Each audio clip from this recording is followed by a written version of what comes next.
धुर्मुस सन्तोली फाउन्डेसनले 60 करोड आज 60 करोडको आसपासमा त भ्यालुएसन आयो। केही भ्यालुएसनलाई काटिएको पनि रहेछ उसमा हैन। त्यो भ्यालुएसन आउँदाखेरि त्यो भ्यालुएसन गरिएको सम्पत्तिलाई सरकारले कतिमा खरिद गर्ने भयो? 15 करोडमा। तपाईहरुले नै मुद्दा हाल्नु भएको छ धुर्मुसलाई हैन। आज त्यही मुद्दामा धुर्मुस दिनरात अदालत धाउनु परेको छ। त्यो मुद्दाको मुख्य भनौँ न मुद्दाहरू पनि मुद्दाको जसले कलेक्सन गर्नु भएको छ त्यसको मुख्य व्यक्ति तपाईँ नै हुनुहुन्छ। मैले नै उहाँलाई चाहिँ त्यो गाडीमा राखेर हिँडेको।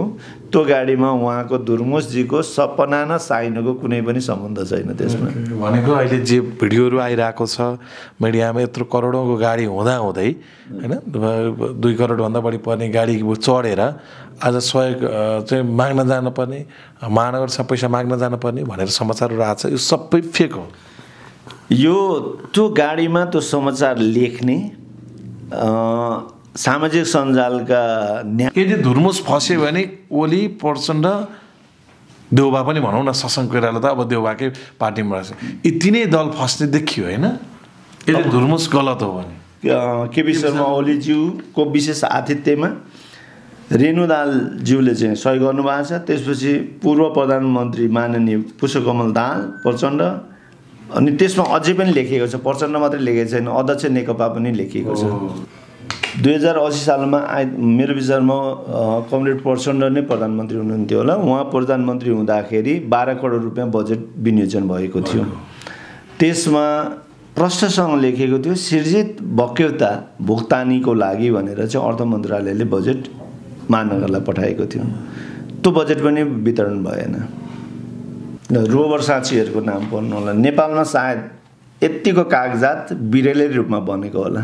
नेपाल विद्युत प्राधिकरणको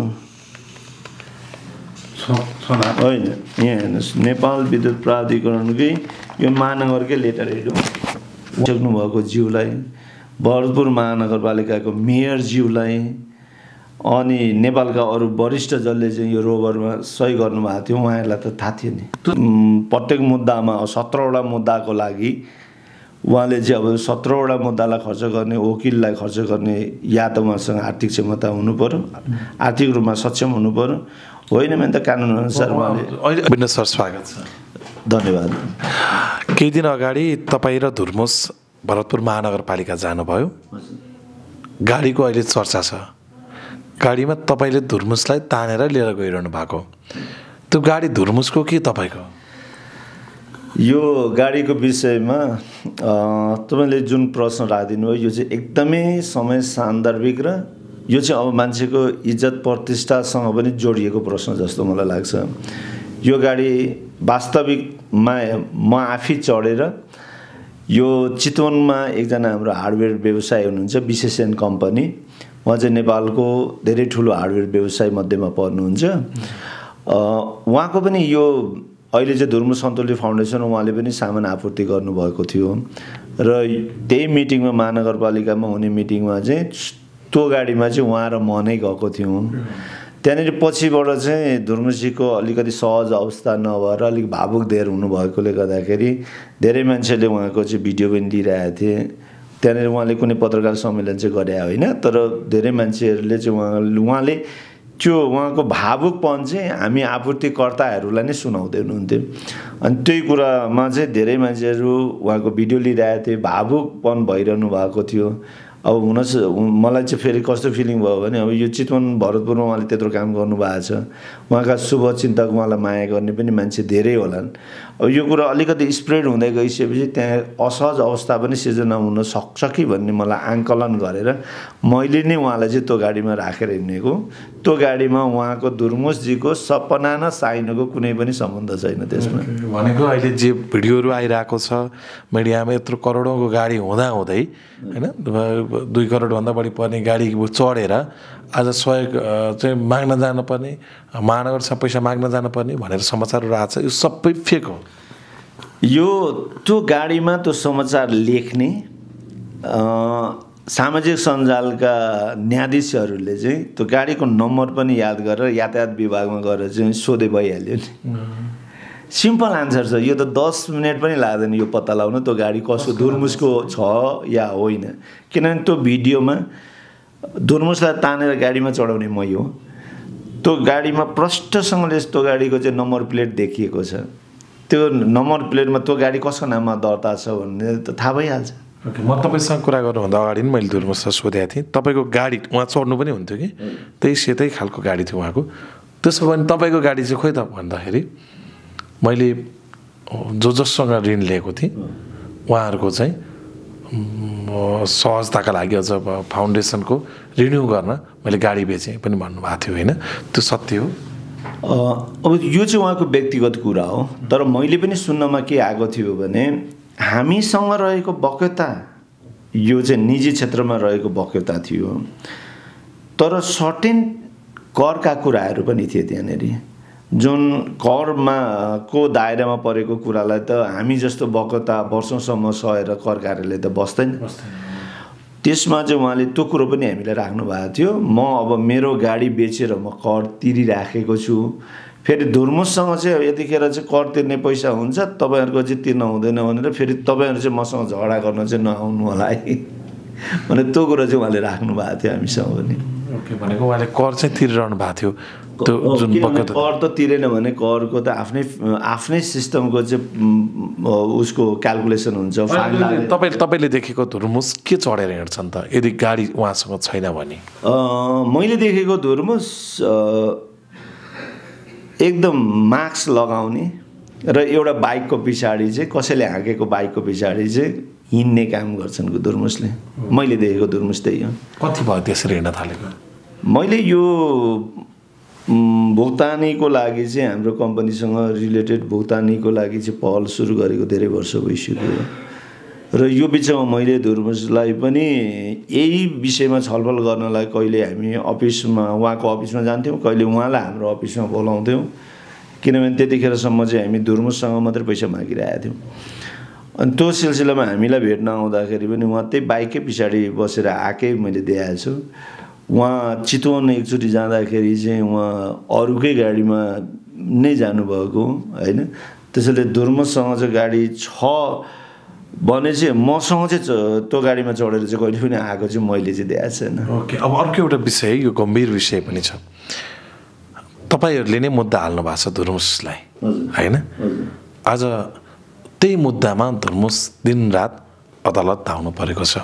त्यो मुद्दाको मुख्य भनौँ न मुद्दाहरू पनि मुद्दाको जसले कलेक्सन गर्नुभएको छ त्यसको मुख्य व्यक्ति तपाईँ नै हुनुहुन्छ। आज धुर्मुस अन्यायमा छन् कि या धुर्मुसले नै गरेको गल्तीको कारण उनले सजाय पाइरहेछन् के हो? किनकि मुद्दा त तपाईँले हाल्नु भएको छ धुर्मुसलाई। यो मेरो प्रश्न, तपाईँले जस्ताको तस्तै जवाफ दिनु। तपाईँले मुद्दा हाल्नु भएको छ, आज अदालत तपाईँको कारण धाइरहेछन् धुर्मुसले यति बेला यो हुन्छ नि गल्ती गरेर यो सजाय भइरहेछन् कि या धुर्मुसले अहिले अन्याय सहिरहेछन्? यो मुद्दाको विषयमा अलिकति लामो आन्सर हुन्छ। अब तपाईँले जसरी प्रश्न होइन मैले यो चाहिँ मुद्दाको विषयको सुरुवात कसरी भयो भन्नेदेखि नै मैले बताइदिएँ भने मात्रै यो मुद्दाको विषय जस्टिफाई हुन्छ। पहिले हामीले धुर्मुससँगै, मैले अघि पनि भने धुर्मुससँगै हामीले पैसा मागिरहेको थियौँ, किनभने हामीले कर बिजक जारी चाहिँ धुर्मुस सन्तुली फाउन्डेसनलाई नै गरेको थियो। तर पछिल्लो चरणमा उहाँलाई हामीले धेरैचोटि फलो गरिसकेपछि उहाँसँग धेरै मिटिङ भइसकेपछि उहाँले हामीलाई सर्टेन डकुमेन्टहरू देखाउनु भयो। अब उधारो किन दिउँ भन्ने कुराको म फेरि जस्टिफाई गरौँला तपाईँलाई। किन धुर्मुस सन्तुली फाउन्डेसन तपाईँले उधारो चाहिँ किन दिनुभयो त भन्ने पनि प्रश्न उठ्न सक्छ होइन। त्यो उसको पनि म जवाब दिन्छु। तर अहिले मुद्दाको कुरा भएकोले गर्दाखेरि मुद्दामा हामी जानुभन्दा अगाडि धुर्मुस सन्तुली फाउन्डेसनले हामीलाई एउटा डकुमेन्ट दिनुभयो। त्यो डकुमेन्टमा स्पष्टसँग लेखिएको छ,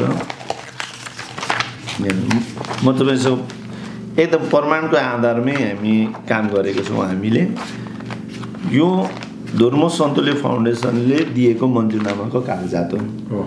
यो कागजातमा यहाँ के लेखेको छ भने यहाँ हेर्नुहोस्, अब सबै कुरा त अहिले नपढौँ, मिति पढौँ। 2078 9/20 गते होइन 2 गते होइन 20 गते हो। यहाँनिर अलिक प्रिन्ट आउट छुट्याएको छ 20 गते। यस फाउन्डेसनबाट 75 गरी उक्त निर्माणाधीन रङ्गशालाको सम्पूर्ण स्वामित्व भरतपुर महानगरपालिकालाई हक हस्तान्तरण गर्न अनुरोध गरिएको हुँदा यसअघि भएको निर्माण सम्बन्धी हर हिसाब प्रक्रिया चलिरहेकोले सो सम्बन्धमा सोही बमोजिम हुने गरी त्यस प्रक्रियालाई प्रतिकूल असर नपर्ने गरी अब उपरान्त निर्माण कार्य अब यो बिचमा उहाँहरूको कुरा हो भनेपछि यो हेर्नु होला सम्बन्धी हर हिसाब गर्ने प्रक्रिया चलिरहेकोले सो सम्बन्धमा सोही बमोजिम हुने गरी भनेर यहाँ जुन यो लेखिएको छ नि अब के हर हिसाब के हो त यही हो गौतम बुद्ध अन्तर्राष्ट्रिय रङ्गशाला सीमित वित्तीय मूल्याङ्कन प्रतिवेदन यो प्रतिवेदन चाहिँ यो कसले लगायो भरतपुर महानगरपालिकाको प्रमुख कार्यकारी अधिकृतलाई यहाँ एड्रेस गरेर मुजाको रिपोर्ट हो यो भइसकेपछि अब यसले के गर्यो त यहाँ हेर्नुहोस् यसले यो हर हिसाब गरिसकेपछि 18 करोड 43 लाख रुपियाँ बक्यौता यहाँ हेर्नुहोस् तपाईँले यहाँनिर नै हेर्नुहोस् 18 करोड 43 लाख रुपियाँ बक्यौता प्रमाणित गरिदियो अब यो प्रमाणित गरिसकेपछि हामीले अब यसमा सम्पत्ति लिनेले दायित्व पनि त लिनु पर्यो यो त संसारभरिको सर्वमान्य सिद्धान्त नै हो सम्पत्ति म चाहिँ नाफा चाहिँ लिन्छु घाटा चाहिँ अरूको हुन्छ भन्ने पनि हुँदैन र त्यो मञ्जुरनामे कागजमा पनि स्पष्ट लेखिसकेकोले गर्दाखेरि हामीले मुद्दा हाल्दाखेरि कर बिजक जारी धुर्मुस सन्तुलीलाई गरेको कारणले गर्दा धुर्मुस सन्तुलीलाई पनि एउटा विपक्षी बनायौँ र नेपाल करार ऐन अन्तर्गतबाट चाहिँ भरतपुर महानगरपालिका र महानगरपालिकाको कार्यालय चाहिँ यो दायित्व भुक्तान गर्नलाई चाहिँ अवस्था सिर्जी देखिएकोले गर्दाखेरि करार कानुन अनुसार चाहिँ हामीले उनीहरूसँग चाहिँ यो भुक्तानी माग दाबी गरेर मुद्दा हालेको र यो मुद्दा हामी लगायत 17वटा कम्पनीले चाहिँ भरतपुर र चितवन जिल्ला अदालतमा हालेका छौँ अहिले त्यो मुद्दा चाहिँ विचाराधीन अवस्थामा छ जस्तो अहिले अदालतमा तारिक धाइरहेछन् धुर्मुसले यसरी एउटा प्रतिवादी धुर्मुस पनि भएकोले धुर्मुसले पनि तारिक चाहिँ कानुनी अनुसार चाहिँ धुर्मुसजीले पनि तारिक धाउनु चाहिँ अवश्य नै पर्छ अरू पक्षबाट वकिल हिँडिरहेछन् अब धुर्मुसजीले आफै चाहिँ तारिक धाउनु पर्ने अवस्था सायद उहाँको वित्तीय अवस्था आर्थिक अवस्थाले पनि हुनसक्छ किनभने उहाँले कि त प्रत्येक मुद्दामा 17वटा मुद्दाको लागि उहाँले चाहिँ अब 17वटा मुद्दालाई खर्च गर्ने वकिललाई खर्च गर्ने या त उहाँसँग आर्थिक क्षमता हुनु पर्यो आर्थिक रूपमा सक्षम हुनु पर्यो होइन भने त कानुन अनुसार उहाँले अहिले पनि उहाँ अदालतमा गइराख्नुहुन्छ काठमाडौँबाटै चितवन होइन हजुर उहाँले त अब चितवन जिल्ला अदालतमा हाम्रो मुद्दा परिसकेको छ मैले यहाँ फेरि प्रश्न तपाईँको जति उत्तर आयो यो गयो महानगरमा अब महानगरले तिर्ने भनेर यहाँ प्रतिवेदनले भनिसकेको छ धुर्मुस अन्यायमा परे कि धुर्मुसले आफूले गरेको गल्ती भोगे उसको जवाफ चाहेको मलाई धुर्मुस दुईटै हो धुर्मुस अन्यायमा पनि परे धुर्मुसले एउटा सबैभन्दा ठुलो गल्ती के गर्यो भने 300 करोडको लगानीमा बन्ने प्रोजेक्ट चन्दा बनाएर उठाइन्छ भन्ने कुरामा केही सरकारी निकाय केही राजनीतिक पहुँचका मान्छे केही कलाकार केही खेलाडीले बोक्दैमा पत्याउनु हुँदैन थियो यो धुर्मुससँग गरिएको कागजातमा हेर्ने हो भने केही ठुला लेभलका राष्ट्रिय स्तरका राजनीतिक कर्मी प्रधानमन्त्रीहरू भनौँ न कार्यक्रमै देखियो त्यो कागजले नै देखाउँछ होइन कार्यक्रममै उहाँले बोलेको होइन र नेकपा हुँदाखेरि प्रचण्ड ओली देउबा सबै गएर उद्घाटन गरे होइन र उद्घाटन मात्रै होइन उहाँले त प्रचण्डको त हस्ताक्षर छ जस्तै तपाईँलाई म यहीँ देखाउँछु ल हेर्नुहोस् यो कागजमा यो धुर्मुस सन्तुली र के अरे भरतपुर महानगर बिचमा भएको एमओयूको कागज हो सहमति पत्र हो यसमा प्रष्टसँगले लेखेको छ यहाँ हेर्नुहोस् प्रष्टसँगले लेखिएको भाषा म तपाईँलाई देखाउँछु यहाँ हेर्नुहोस् सम्माननीय प्रधानमन्त्री केपी शर्मा ओलीज्यूको विशेष उपस्थितिमा यहाँ लेखिएको छ यो एमओयूको कागजमा अब हेर्नुहोस् यतापट्टिबाट प्रमुख भरतपुर महानगरपालिकाको मेयरज्यूको हस्ताक्षर छ, एकतिर धुर्मुसको छ। अब त्योभन्दा तल हेर्नुहोस् रोबर साँचीहरूको नाम पढ्नु होला। रोबर साँचीहरूको नाम पढ्नु होला। नेपालमा सायद यतिको कागजात बिरेली रूपमा बनेको होला। पूर्व प्रधानमन्त्री केपी शर्मा ओलीसँगै पूर्व प्रधानमन्त्री पुष्पकमल दाहाल, तत्कालीन प्रधानमन्त्री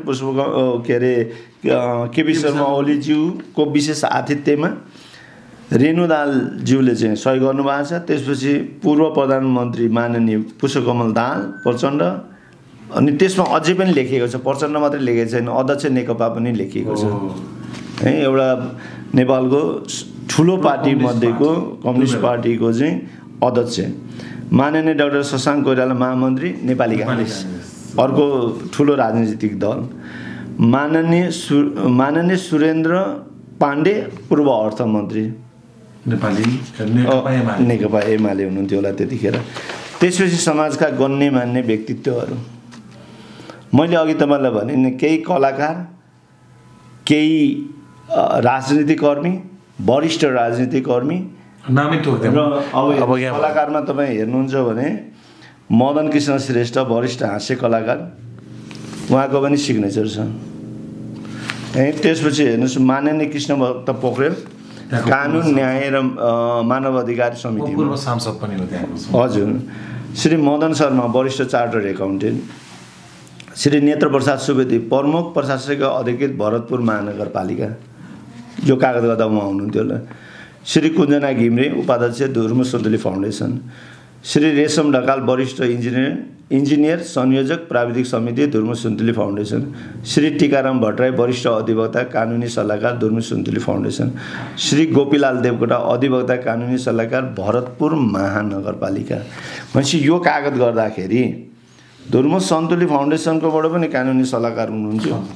त्यसपछि टेकाराम यो उसबाट पनि भरतपुर महानगरपालिकाबाट पनि हुनुहुन्थ्यो। भनेपछि मलाई लाग्छ नेपाल अधिराज्यमा यतिको साँची र बनेर एउटा सरकारी कागज अहिलेसम्म बनेको थिएन होला। हो, यही कागज हो जसलाई हामीले विश्वास गरेर उधारोमा सामान दिएको। अब क्लियरली जाउँ, अब तपाईँ जतै घुमेर जाउँ होइन, एउटा क्लियरली के जाउँ भने तपाईँ अर्को पनि पोइन्ट हेर्नु होला। यदि धुर्मुस फस्यो भने ओली प्रचण्ड देउबा पनि भनौँ न, शशाङ्क कोइराला त अब देउबाकै पार्टीमा रहेछ, यी तिनै दल फस्ने देखियो होइन।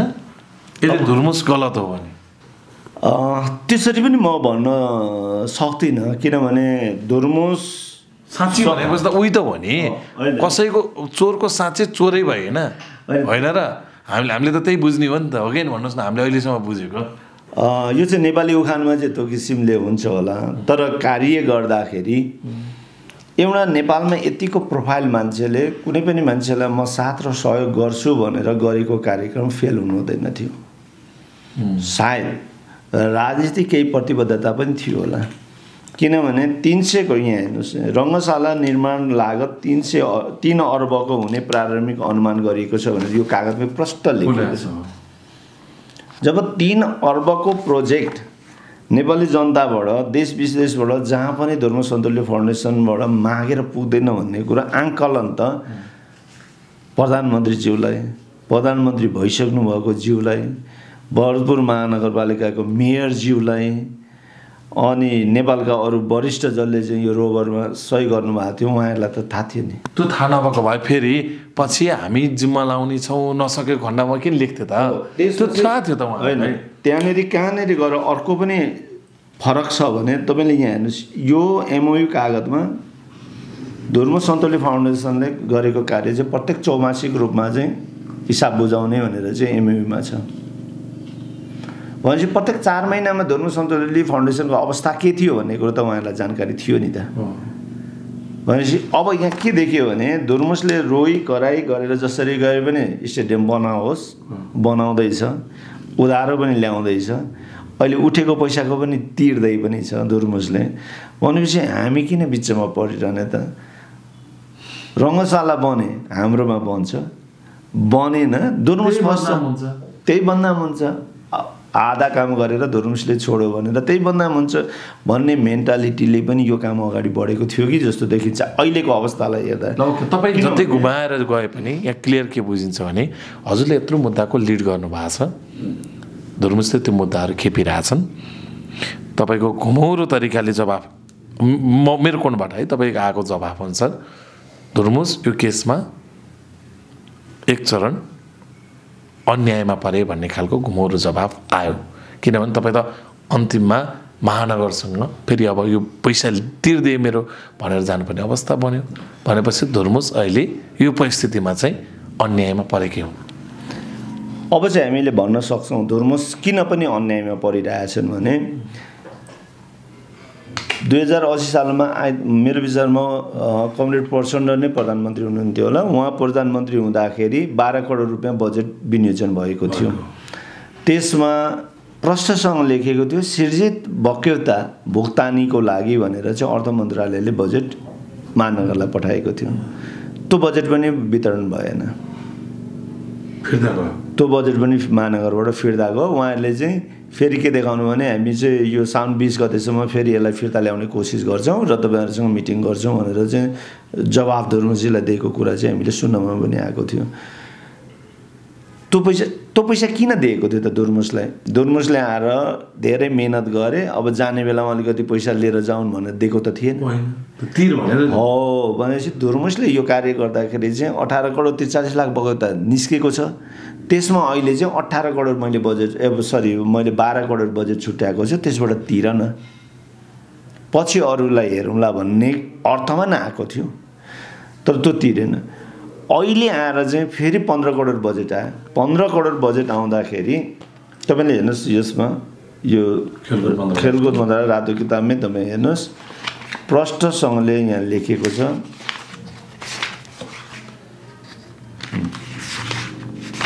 यहाँ हेर्नुहोस् प्रष्टसँगले लेखेको छ, ल हेर्नुहोस्। गौतम बुद्ध अन्तर्राष्ट्रिय रङ्गशालामा इन्जिनियरिङ मूल्याङ्कनको आधारमा सृजित सम्पत्ति खरिद मजाले लेखिएको छ हैन? सृजित सम्पत्ति खरिदको लागि, तर सृजित सम्पत्ति खरिद प्रचलित कानुन अनुसार भनेर चाहिँ यो पास भएको छैन। सृजित सम्पत्ति खरिदको लागि भनेपछि दुर्मुस सन्तोली फाउन्डेसनले 60 करोड आज 60 करोडको आसपासमा त भ्यालुसन आयो, केही भ्यालुसनलाई काटिएको पनि रहेछ उसमा हैन। त्यो भ्यालुसन आउँदाखेरि त्यो भ्यालुसन गरिएको सम्पत्तिलाई सरकारले कतिमा खरिद गर्ने भयो? 15 करोडमा। भनेपछि 60 करोडको सम्पत्ति 15 करोड र सरकारी लगानी पहिले पनि अलिकति महानगरले दिएको छ नि त, तिनीहरूलाई पनि जोड्दाखेरि केही करोड थपियो होला, यतिमा त खरिद हुने भयो नि त। त्यो पैसालाई पनि त्यो पैसालाई पनि अहिले पनि महानगरपालिकाले चाहिँ दिन नखोज्नु भनेको चाहिँ दुर्मुस अन्यायमा परेको हो। तर दुर्मुसको अन्याय सामाजिक भयो, उसको स्वास्थ्यसँग भयो, उसको परिवारसँग भयो, उसको कलाकारितासँग भयो, तर त्यो अन्याय हामीसँग चाहिँ वित्तीय रूपमा भयो। तपाईँहरू पैसा छैन भनौँ न, अहिले दुर्मुसले तपाईँहरूको लागि लडिरहेको जस्तो देखिन्छ भनौँ न। दुर्मुसले तपाईँहरूसँग लडिरहेछ, तर तपाईँहरू फेरि यो देशसँग पैसा माग्नुपर्ने अवस्थामा पुग्नु भयो। व्यापारी अहिले घाटामा पऱ्यो भनौँ न। अब व्यापारमा हेर्नुहोस् कोभिड पछाडिको व्यापारको अवस्था कस्तो छ। व्यापारमा चाहिँ एउटा पछि अर्को चाहिँ असहज परिस्थितिहरू देशमा उत्पन्न भइरहेछ। त्यहीमाथि पनि हामीले चाहिँ बिक्री गरेको सामानको चाहिँ भुक्तानी नपाउँदा र भुक्तानी केही समय होइन वर्षौँसम्म नपाउँदाखेरि त्यो भुक्तानीमा चाहिँ हामीले सरकारलाई चाहिँ कर तिरिसकेको छ। हाम्रो बकताको कर त हामीले सरकारलाई त समयमै बुझाएको छ। त्यो ब्याङ्कको लोनको चाहिँ ब्याजमा पनि मार परेको छौँ हामी। भनेपछि हामी त वित्तीय रूपमा त धेरै मार पऱ्यौँ नि। तर हाम्रो पनि त एउटा आशा थियो नि, अब सरकारले चाहिँ 15 करोड बजेट छुट्याएको छ, अब केही समयमा हामीले भुक्तानी प्राप्त गर्छौँ भन्ने कुरा हाम्रो त आशा थियो। अब यतिखेर महानगरपालिकाले अहिले नयाँ अडचन सुरु गरेको छ। नयाँ अडचन के सुरु गर्यो भने सार्वजनिक खरिद ऐन अन्तर्गतबाट भएन भनेर। तपाईँले यहाँ हेर्नुहोस् न, यही डकुमेन्ट हो उहाँहरूको एमओयू डकुमेन्टमा। यो चाहिँ मलाई लाग्छ महानगरले अलिकति राम्ररी स्टडी नगरेको हो कि महानगर ले चाहिँ एकदम सही काम गर्यो भनेर चाहिँ जुन सामाजिक सञ्जालमा पत्र पत्रिकामा लेख्ने पत्रकारज्यूहरूले चाहिँ अध्ययन नगरिदिनु भएको हो कि यहाँ हेर्नुहोस् न यहाँनिर प्रष्टसँग लेखेको छ ल यहाँ हेर्नुहोस् यो माथिको हाइलाइटलाई तपाईँले हेर्नु होला वस्तु र सेवा खरिद परामर्श सेवा लेखा पारदर्शी बनाउन एक आर्थिक आम्दानी खर्चको विवरण चौमासिक रूपमा सार्वजनिक। अब यसमा प्रशासनले के ल्याएको छ भने वस्तु र सेवा खरिद परामर्श सेवा लेखा कार्यविधि लेखा परीक्षण लगायतका विषयलाई नियमित व्यवस्थित र पारदर्शी बनाउन एक आर्थिक कार्यविधि बनाए फाउन्डेसन कार्य समितिबाट स्वीकृति गरी लागू गरिनेछ भनेको मतलब यो एमओयूले वस्तु र सेवा खरिद गर्नको निम्ति धर्म सन्तुल्य फाउन्डेसनलाई नै अथोराइज गरेको छ। भनेपछि यहाँ सार्वजनिक खरिद ऐन त लागू भएन। सार्वजनिक खरिद ऐन चाहिँ कहाँ लागू हुन्थ्यो भने मेरो विचारमा यो सायद यो इस्यु उठाउने अहिले भरतपुर महानगरपालिकाको कार्यालय त्यहाँको प्रशासक अधिकृतज्यूलाई पनि राम्ररी नै थाहा होला। हिजो धर्म सन्तुल्य फाउन्डेसनलाई हामीले यसै सर हेर्ने हो भने दुई किसिमको संस्था भयो, एउटा नाफामूलक एउटा गैर नाफामूलक। आज रङ्गशाला जसले बनाइरहनु भएको छ ऊ चाहिँ नाफामूलक संस्था हो। आजको दिनमा जसले ठेक्का पाएर यसको निम्ति बोलपत्र आह्वान गरेर अहिले धर्म सन्तुलित फाउन्डेसनबाट हस्तान्तरण लिइसकेपछि उहाँले ठेक्का दिनुभएको छ। हिजो गैर नाफावाला कम्पनीले हिजो नाफामूलक संस्थाले गरेको छ। अब उहाँले दिएको ठेक्कामा त्यो संस्थाले उहाँलाई हिसाब बुझाउनुपर्छ पर्दैन। तर अब यतापट्टि आउनुहोस्, पहिले धर्म सन्तुल्य फाउन्डेसनले काम गर्दाखेरि धर्म सन्तुल्य फाउन्डेसन गैर नाफामूलक संस्था थियो। यो संस्थालाई महानगरले के आधारमा चाहिँ सम्झौता गर्यो त? सार्वजनिक खरिद ऐन त त्यहाँ पो लागू हुन्छ त। धर्म सन्तुल्य फाउन्डेसन मात्रै नेपालमा एउटा गैर नाफामूलक संस्था थियो त? थिएन। उहाँले हिजो बोलपत्र किन आह्वान नगर्नुभएको? उहाँले बोलपत्र आह्वान गरेर भरतपुर महानगरपालिकाले बोलपत्र आह्वान गरेर मलाई चाहिँ गैर सामाजिक संस्था चाहियो जसले चाहिँ भरतपुरमा चाहिँ चितवनमा चाहिँ यो के रङ्गशाला निर्माण गर्न सक्षम छ भनेर बोलपत्र आह्वान गरेर प्रस्ताव लिएर वान अफ द बेस्ट गर्नुभएको थियो त? थिएन। भनेपछि उहाँ त आज होइन त, यो जहिले यो एमओयू जहिले गर्नुभयो नि, यो एमओयू उहाँले 2075 साल माघ 16 गते 2075 साल माघ 16 गते नै सार्वजनिक खरिद ऐनको विपरीतमा कार्य भइसकिरहेछ। अनि उहाँहरू त्यही बेला चुक्नु भएको छ। भनेपछि त्यो चुकाइलाई आज हाम्रो भुक्तानी जुन चाहिँ देशको पार्लियामेन्टले पास गरेर पठाएको बजेटलाई पनि उहाँले रोकेर चाहिँ त्यो बहाना निकाल्नु चाहिँ राम्रो पनि होइन। तर त्यो बहाना भन्दा पनि त्यो पोइन्टमा यदि महानगरको चाहिँ अहिलेको मेयर साहबले स्वीकृत गर्नुभयो भने मेयर साहब र प्रमुख प्रशासक अधिकृत त फस्ने देखियो भनेर समाचारहरू आएको छ त। उहाँ त अलरेडी मैले भने त यो जुन एमओयू गर्नुभयो नि सार्वजनिक खरिद ऐन अन्तर्गतबाट फस्ने भयो त उहाँ त यसैमा फसिसक्नु भयो त। यो भुक्तानीबाट त होइन नि त। यो भुक्तानीले त मलाई लाग्छ, मैले उहाँहरूलाई पनि पटक पटक मिटिङमा पनि भनेको छु, यो जुन चितवनको रङ्गशाला बनेको छ त्यो रङ्गशाला नेपालको पहिलो प्र्याक्टिस हो।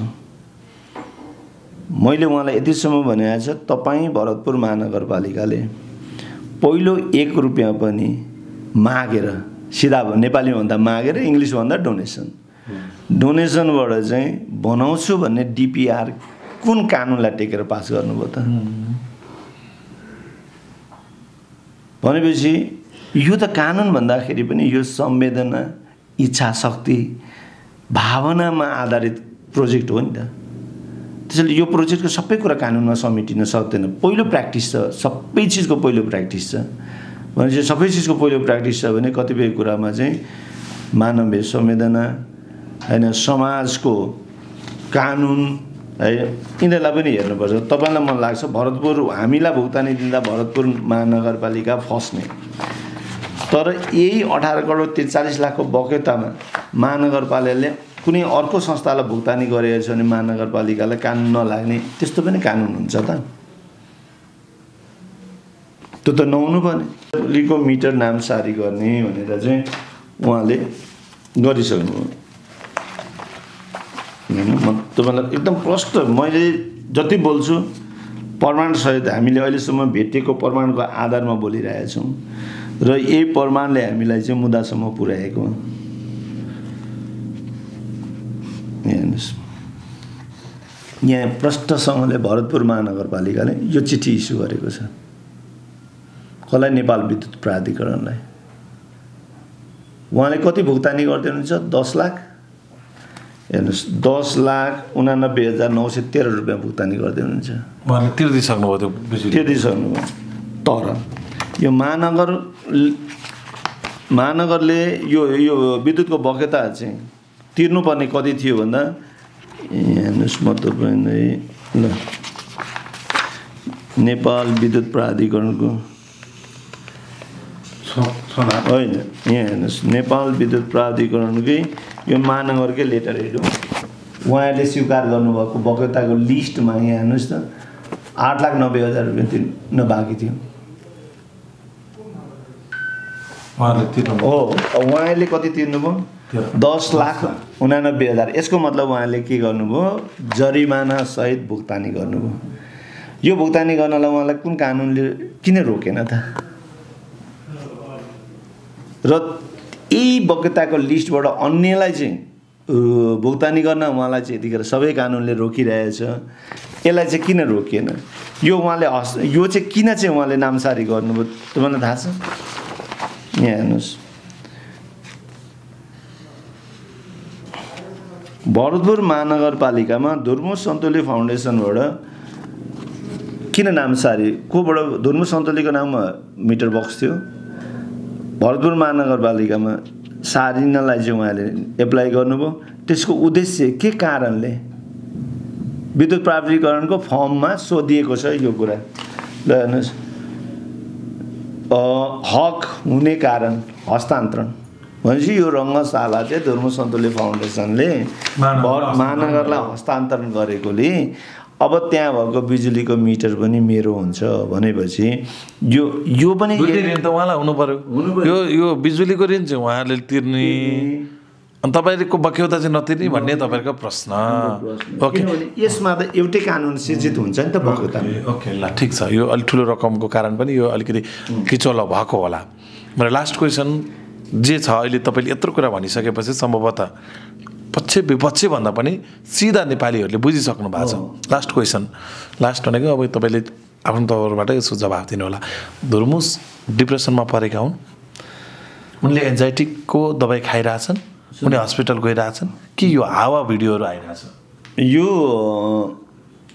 यो चाहिँ आन्सर मैले यो डिप्रेसन यो भन्ने कुराको आन्सर मैले डाइरेक्टली म चाहिँ नन मेडिकल प्रोफेसन भएकोले गर्दाखेरि भन्न मिल्दैन। तर एक्टिभिटी सहज छैन होइन। हामी यही सिलसिलामा यो बक्यौताको तागेता गर्न भरतपुर महानगरमा जाँदाखेरि हामी उहाँलाई बिहान उहाँ पनि चितवनमा भेट्थ्यौँ। उहाँलाई ल बिहान बसेर सल्लाह गरौँ न त भन्दाखेरि होइन बिहान त म आउन सक्दिनँ, म रजहरूमा चाहिँ त्यो प्राकृतिक चिकित्सालयमा चाहिँ उपचारको लागि गइरहेछु, म यहाँ आएको बेलामा त्यो उपचार पनि गर्छु भनेर भन्नुहुन्थ्यो। उहाँको गोजीमा दबाईहरू पनि हुन्थे, औषधि पनि हुनुहुन्थ्यो। त्यसैले मलाई धेरै तनाव हुँदाखेरि मैले यो खाने दबाई हो भनेर भन्नुहुन्थ्यो। अब म नन मेडिकल प्रोफेसनले चाहिँ त्यो डिप्रेसनै हो यो भन्न मिल्दैन। तर एक्टिभिटी चाहिँ हामीले उहाँ चाहिँ तनावपूर्ण अवस्थामा हुनुहुन्छ जसलाई चाहिँ हामीले चाहिँ अलिकति डिप्रेसन पनि भन्ने गरे हुन्छ। त्यो एक्टिभिटी चाहिँ उहाँमा देखिन्छ। उहाँको दुब्लो अवस्था शरीरमा त्यो देखिएको छ? शरीरमा त्यो देखिन्छ। कामनी यताउता हुन्छ जो चाहिँ कामले त उहाँ अलिकति भावुक हुँदाखेरि अलिकति बोल्दा जुन चाहिँ त्यो महानगरमा त्यो भिडियोहरू आइरहेछ त्यसमा पनि उहाँको शरीर त पुरै कामेकै छ उहाँ बोल्दाखेरि। र मैले त्यही अवस्था देखेर त मैले गाडीमा चढाएको त उहाँलाई ढल्नु होला अथवा उहाँका शुभचिन्तकहरू धेरै अरू पनि आउन थाल्छन्। आयो भने चाहिँ त्यहाँ असहज अवस्था सिर्जना नहोस् सरकारी कार्यालयभित्र भनेर मैले उहाँलाई गाडीमा चढाएको हो। तपाईँहरूले घरै बेचेर भए पनि तिर भन्नुभयो हो? अब हेर्नुहोस् धेरै पार्टीहरूको बकोता छ हैन, धेरै पार्टीहरूको बकोता छ। त्यो बकोताको लिस्टमा भएको 100 जना मध्येमा चाहिँ कसैले भन्यो पनि होला है।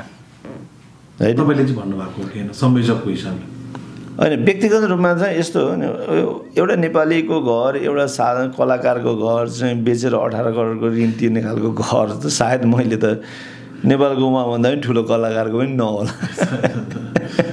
होइन।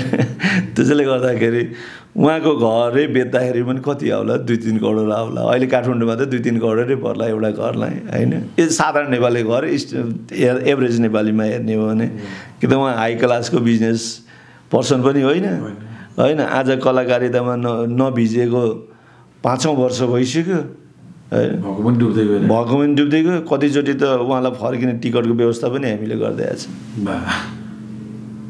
अनि त्यो अवस्थामा हुनुहुन्छ। तर उहाँलाई हामीले किन टिकट गरिदिउँ भन्दाखेरि आखिर काम त हाम्रो पनि भइरहेछ नि त। आखिर हाम्रै वित्तीय सहजताको निम्ति नै उहाँ दौडिरहेको हो नि त। हामी मुद्दा हाल्ने नै हौँ, तर पनि हामीले पनि उहाँको टिकट काटेर पठाइदिइरहेको छौँ। त्यसै कारण माया दुइटै जोडिँदो रहेछ नि त। जोडिनुपर्छ, किनभने फाइनल त हामी पनि त मानव नै हो। हामी पनि यही समाजमा हुर्केको हौँ। यही समाजको माया दुःख अवरोध आरोप पार गरेर यहाँसम्म पुगेको हौँ होइन। अब मलाई लाग्छ जहाँसम्म महानगरले यो निकास निकालिदिनुपर्छ। महानगरले यसलाई, मैले अस्ति पनि भनेको छु, यो महानगरको मेयरज्यूले आफ्नो वरिपरिमा भएका मान्छेहरूको धेर कुरा सुन्नु हुँदैन। अब यही बेलामा प्रशासकीय अधिकृतले पनि धेरै कानुनी पेचलोहरू पनि निकाल्नुहुन्न। जस्तै उहाँले इन्जिनियरिङ कलेजको मूल्याङ्कनलाई अलिकति मैले ब्रिफिङ गरिदिएँ, 8वटा बुँदा काटेर चाहिँ एउटा चिठी अर्थ मन्त्रालयले लेखिदिनु, विवाद त्यहाँबाट जन्मिन सुरु भयो। यो चोटि महानगरले एउटा चिठी काट्यो। एउटा चिठी यहाँ हेर्नुहोस् त, यो इन्जिनियरिङ मूल्याङ्कन प्राप्त भइसकेपछि महानगरपालिकाले यो चिठी अर्थ मन्त्रालयले काट्यो आवश्यक निर्देशन माग गर्न। तर यस्तो 8वटा बुँदा उहाँले राखिदिनु भयो कि जसको निर्देशन अर्थ मन्त्रालयले दिन सक्दैन। तर अर्थ मन्त्रालयले समग्रमा चाहिँ एउटा आन्सर के दियो भने त्यो आन्सर चाहिँ पूरक आन्सर पनि हो। अस्ति मिडियामा आएको हो, पूरक आन्सर पनि हो। यहाँ हेर्नुहोस्, सरकारी वित्तीय व्यवस्थापन ऐन यो पुरै पढिदिन्छु। तहाँ महानगरपालिका पत्र 2082-2083 चर नम्बर 15/12 मिति 2082-7-21 को आवश्यक निर्देशन माग सम्बन्धमा विषयको पत्र प्राप्त भई बेहोरा अवगत भयो।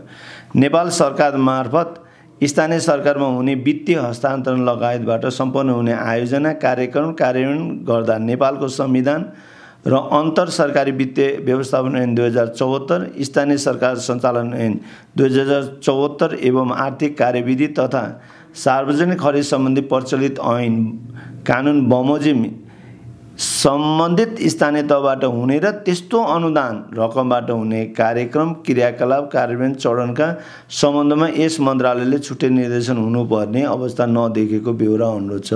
भनेपछि मन्त्रालयले अब मैले केही पनि लेख्नु पर्दैन, तिमीले बोर्डबाट चाहिँ कार्यसमितिबाट गर भन्ने खालको त निर्देशन दिइसक्यो नि त।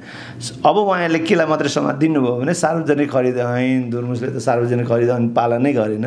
तर धुर्मुसले त सार्वजनिक ऐन पालना किन गरेन भन्ने कुरा त उहाँको एमयुले देखाएको छ, जुन अघि पनि मैले प्रश्न गरेँ। भने सार्वजनिक खरिद, अब सार्वजनिक खरिद ऐनलाई जाँदाखेरि त कि त उहाँले टेन्डर गर्नु पर्यो यो सम्पत्ति खरिद गर्नलाई, धुर्मुस समतोलीले छोडेको रङ्गशालालाई खरिद गर्नलाई चाहिँ टेन्डर गर्नु पर्यो। तर त्यहाँ टेन्डर पनि किन गर्नु परेन भने प्रश्न छ सरकारले कुन रङ्गशालालाई चाहिँ खरिद गर्नलाई चाहिँ बजेट दिएको, गौतम बुद्ध अन्तर्राष्ट्रिय रङ्गशालालाई गर्दाखेरि यहाँ धेरै कुराहरू लाग्दैन। तर यी पोइन्टहरूलाई चाहिँ उठाइएर यो विषयवस्तुलाई चाहिँ अर्कोतर्फ मोड्ने काम भयो, जसले गर्दाखेरि चाहिँ अहिले एउटाले अर्कोलाई मिडिया ट्रायल भन्छ, अर्कोले अर्कोलाई मिडिया ट्रायल भन्छ होइन। यहाँनिर महानगरपालिका र सही हो कि धुर्मुस समतोली फाउन्डेसन सही हो भन्ने बिचको लडाइँको बिचमा चाहिँ वित्तीय जोखिममा चाहिँ हामी पर्यौँ, झन् पीडित पर्यौँ। तपाईँले लागेको थियो 5 वर्षभित्रमा अब चाहिँ उठ्ला उठ्ला उठ्ला भनेर सोच्नु भएको थियो, झन् पीडित तपाईँहरू पर्न थाल्नु। पीडित चाहिँ हामी पर्न थाल्यौँ। अब मैले अघि पनि भने न्यायसङ्गत हिसाबले हेर्दाखेरि चाहिँ यहाँ धुर्मुस सन्तुली फाउन्डेसन मात्रै पीडित होइन, हामी जसले चाहिँ पैसा लिनुपर्ने छ त्यो चाहिँ झनै ठुलो वित्तीय पीडित भयो। हस्, महत्त्वपूर्ण समय दिनुभयो, धेरै कुरा बुझ्ने मौका पनि पायौँ र यसको अब अझ गम्भीर रूपमा महानगरले पनि केही न केही कुराहरू बाहिर ल्याउला, किनभने यो दुवै पक्षको वास्तविकता बाहिर आइसके पश्चात अझै केही कदम चाल्ला। हजुरलाई धेरै धेरै धन्यवाद सर। धन्यवाद, जुन यो समय दिएर चाहिँ हाम्रो पनि भनाइ राख्ने मौका दिनुभयो। अहिलेसम्म चाहिँ महानगरपालिका र धुर्मुस सन्तुली बिचको मात्रै सम्बन्ध थाहा थियो यो सम्बन्धमा। अब वास्तवमा नेपाली जनता, सम्बन्धित निकाय, अर्थ मन्त्रालय, चाहे कुनै पनि भरतपुर महानगरपालिका, कुनै पनि सरकारी निकायले चाहिँ वित्तीय रूपमा मार परेको कम्पनीहरूलाई अहिलेको अवस्थामा व्यापारिक क्रियाकलाप गर्नलाई पनि चाहिँ हतोत्साहित नहुने खालको